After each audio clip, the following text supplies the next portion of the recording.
We're winding down our conversations with this episode of Necessary Conversations with APUA, and joining us is Tariq Uzandu, and he is a supervisor within the Telecomms data services within the Telecomms business unit, and he's going to share with us some common terms within Telecom. So I'd like to welcome you, Tariq, to Necessary Conversations with APUA. Thank you very much for having me, Sharifa.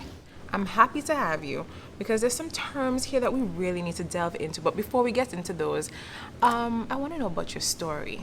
Could you share that with us? Sure, definitely. So my story, I started working APUA in June 2003. So that's just about 17 years, now a little over 17 years. At that point, we did not have home internet providing yet. Maybe about 2 years after that, INET started in 2005.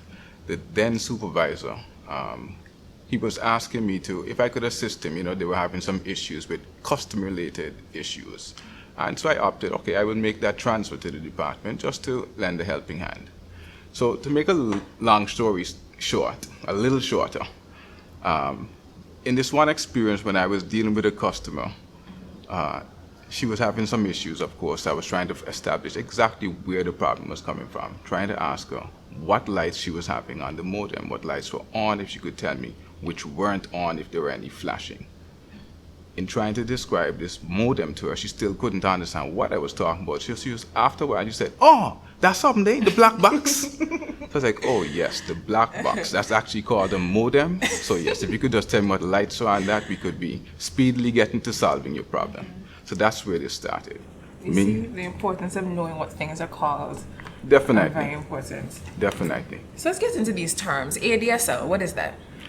ADSL, it's asymmetric digital subscriber line. That's what ADSL stands for. In short terms, we just use DSL.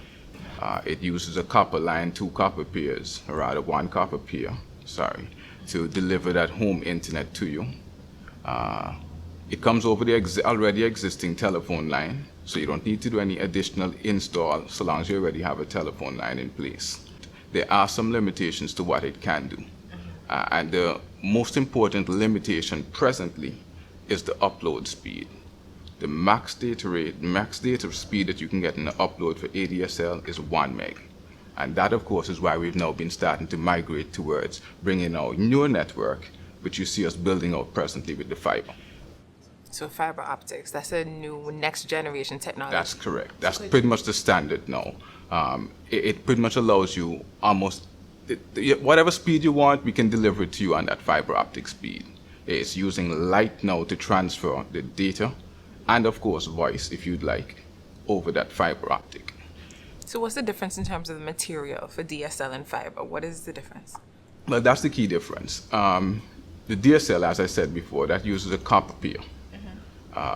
That is more susceptible to weather affecting it, like rain and it getting damaged and so forth pretty easily. The fiber, on the other hand, that uses it's actually a glass cable that you just send light down. So now this is actually a little bit more sensitive, so you can't bend it and play with it as much as you'd play with the copper. However, it does deliver you a much more speed, much better throughput, as well as not being susceptible to weather and that sort of thing. So if you're interested in having a smart home with everything, these automated homes are a thing now. It's very futuristic, but it's here today. That's the best kind of technology to have, fiber. That is, which is exactly why we're moving fast towards delivering this to the whole island so that everybody can have the best possible service. I have a question about running a fiber line to a property. Now, you're saying how delicate it is. Is there any difference in terms of how it's handled as opposed to the copper lines? For sure.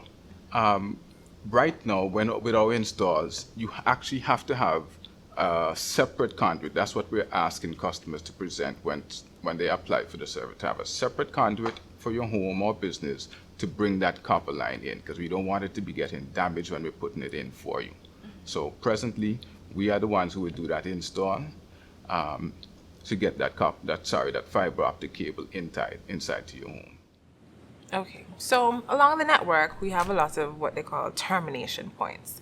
So could you explain what a termination point is and what is that black box on the line that we often see? So termination point is exactly what it suggests. It's another termination point for your line.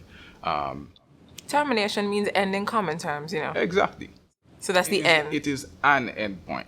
Okay. So, for instance, that copper pair, the black box you're referring to on the lines, that is actually the endpoint of where the network cabling that you see on the fat cables, that would be where that ends before it gets to your home. After that, it would come on a smaller line, a smaller copper line, from there to your home. That's a termination point. There are also termination points called OPMs and OPIs. Those would be the green boxes that you see on the side of the road. Those are the big metal cabinet-looking things. So those are prior to getting onto the cable, before it comes to that terminal, the black box you're referring to on the cables, and then to your home. Okay.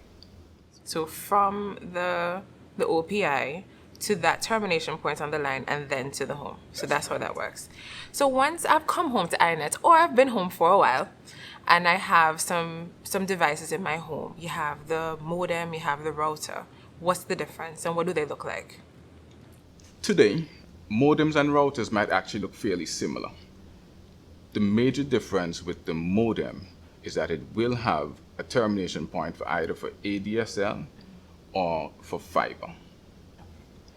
With a router, you wouldn't generally find that sort of termination point. So you'd actually see at the back of the modem, you'd see a port marked ADSL or DSL. Usually it might be in gray for you to denote this is where you put in that telephone line. With the fiber boxes, well, you'd see fiber on the back of that. That would be the modem. A router now essentially cannot give you internet without you having use of some other equipment. So which is why you would still have if some persons in their homes, they might have a modem, and then they might have additional networking equipment like a router or range extenders, that sort of thing, to extend their wireless a little bit further throughout their house. So you can have a modem without the router, but you can't have a router without the modem. That's correct. You'd never get internet. You'd be at home waiting, and nothing will ever come. Okay. Well, that's pretty much it. Thank you so much, Tarek, for joining us.